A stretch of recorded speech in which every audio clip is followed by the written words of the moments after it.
வருஷத்தை நன்மையால் முடிசூட்டியிருக்கிறார்.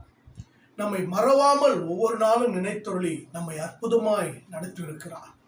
எத்தனை தீங்குகள், எத்தனை பலவீனங்கள், எத்தனை விதமான போராட்டங்கள், துக்கங்கள் நம்மை சூழ்ந்து கொண்டது. ஆனால் கர்த்தர் நம்மோடு இருந்தார். ஒரு நாளும் கைவிடாமல் நம்மை போஷித்து சுகத்தோடு ஆரோக்கியத்தோடு கர்த்தர் நடத்தியிருக்கிறார். நன்றி நிறைந்த உள்ளத்தோடு நாம் தேவனை ஸ்தோத்தரிக்க வேண்டியது இருக்கிறது. நன்றி நிறைந்த உள்ளத்தோடு கர்த்தரை நாம் மகிமைப்படுத்த வேண்டும். சங்கீதம் 34:1 சொல்லப்பட்டிருக்கிறது, கர்த்தரை நான் எக்காலத்தில் ஸ்தோத்தரிப்பேன், அவர் துதி எப்பொழுதும் என் வாயில் இருக்கும். கர்த்தரை எப்பொழுதும் துதிக்கக்கூடிய, அவரை மகிமைப்படுத்தக்கூடிய, அவரை ஸ்தோத்தரிக்கக்கூடிய இருதயம் நமக்குள் இருக்க வேண்டும். இந்த வருஷத்தின் கடைசியில இருக்கிறோம். தேவனை மகிமைப்படுத்துங்க, நல்லா மகிமைப்படுத்தி நல்லா துதிங்க. அவர் செய்த நன்மைகளை நினைச்சு குடும்பமா உட்கார்ந்து துதிங்க.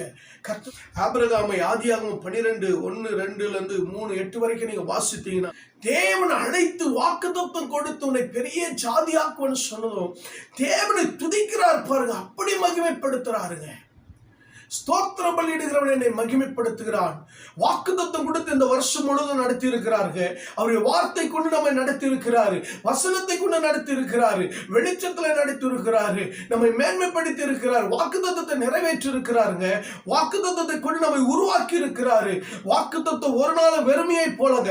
அப்படிப்பட்ட தேவனை நாம் துதிக்க